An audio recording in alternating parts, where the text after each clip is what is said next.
Communiqué.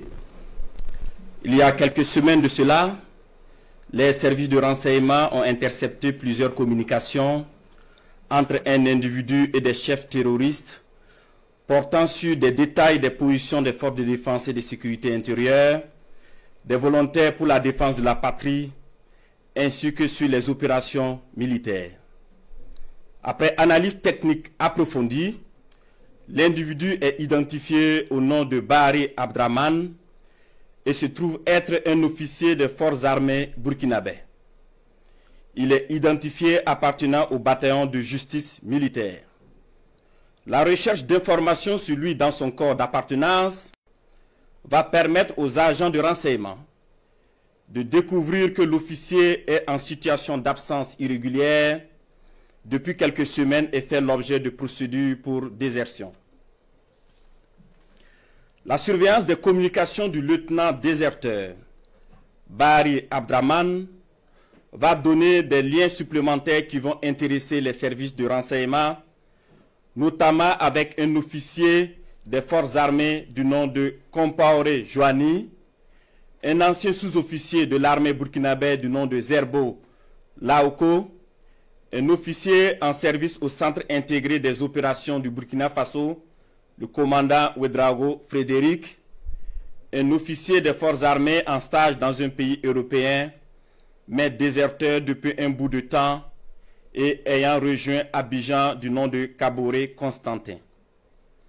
Le travail minutieux des services de renseignement va révéler un grand complot en préparation contre notre pays, dont le but ultime est de semer le chaos total en vue de placer le pays sous tutelle d'une organisation internationale à mesure de reprendre le contrôle dans 10 ou 20 ans selon les instigateurs.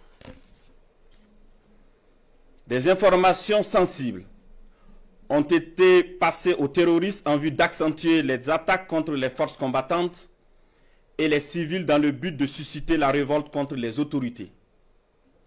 Aussi, d'autres stratégies ont été développées pour désorienter les services de renseignement afin de les amener à faire des arrestations massives au sein des forces de défense et de sécurité intérieure et espérer ainsi créer des frustrations et un sentiment de peur.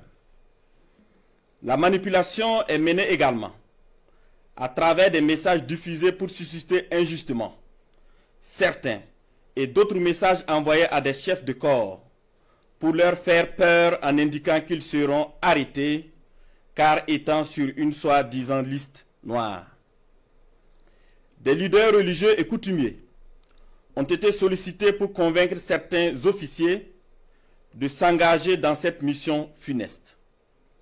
Ce fut le cas malheureusement du capitaine Ouedraogo René David, en fuite actuellement.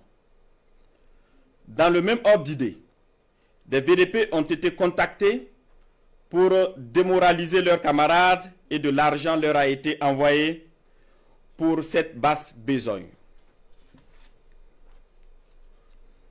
Tous ces stratagèmes perfides ont été développés dans le seul but de déstructurer l'armée et semer le chaos. Les services de renseignement ont suivi la manœuvre qui devrait aboutir, selon le plan des comploteurs terroristes, le mercredi 16 avril 2025, à un assaut sur la présidence du Faso par un groupe de soldats recrutés par les ennemis de la nation. Cet assaut devrait être mené au même moment que plusieurs attaques terroristes d'envergure pour occuper les vecteurs aériens à défaut de pouvoir les détruire au sol.